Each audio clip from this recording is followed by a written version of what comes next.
என்ன கொண்டு வந்திருக்கீங்க சாப்பாடு? ஆமாம், நான் வந்து இது பார்த்து அரிசி வந்து நம்ம செங்கல்பட்டு அரிசியாக்கும் ஜம்முன்னு இருக்கோம், வெள்ளை வெள்ளைன்னு இருக்கோம். புறா செங்கல்பட்டு. புறா செங்கல்பட்டு என்ன பேர்? புறா செங்கல்பட்டு. புறா செங்கல்பட்டா? ஆமாம். இது வந்து நம்மகிட்ட அயில மீன். இது சூரல் அயில. ஆமாம், அயில. அப்புறம் நெத்தலி பொரிப்பு. நெத்தலி பொரிப்பு. படால நெத்தலி. படா நெத்தலி. படா பீஸ். ஆமாம், மீன் கறி, மீன் குழம்பு. ஆமாம் ஆமாம், தான் ஸ்பெஷல். அடுத்த உப்பு. ஆமாம், உப்பு எடுத்து வச்சுட்டு இருக்கு, அது வேண்டாம். அளந்து உங்க வீட்டில் என்ன சாப்பாடோ கமெண்ட் பண்ணுங்க. ஆமாம், கமெண்ட் பண்ணுங்க, ஷேர் பண்ணுங்க, லைக் பண்ணுங்க.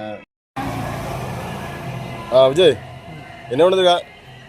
சாப்பாடு என்ன சாப்பாடு மக்கா? மீன் குழம்பு. என்ன என்ன இருக்குது? ரேசரிச்சா இல்லை பார்க்கவே பண்ணிருச்சுனா இருக்குது, செங்கல்பட்டுனா இருக்கு. இன்னும் தெரியல. அடா செங்கல்பட்டா இருக்குமா? வேணா ஒன்று ஃபுல்லாக ரேசரிச்சுங்க. உங்கள் வீட்டில் அங்கே நமக்கு தெரியாதுல்ல? தெரியாது. இடத்த வேற என்ன முட்டை ஒன்றுக்கா? என்ன முட்டை கண்ணுக்கா? தவறலையானே. அடுத்து என்ன ஒன்றுக்கா? அடுத்து என்ன ஒன்றுக்கா? ஒரு முட்டை. முட்டையா? அப்படிதான் மீன் கறியாது. மீன் கறி. உடனே எவ்வளோ தான்? மீன். Okay okay.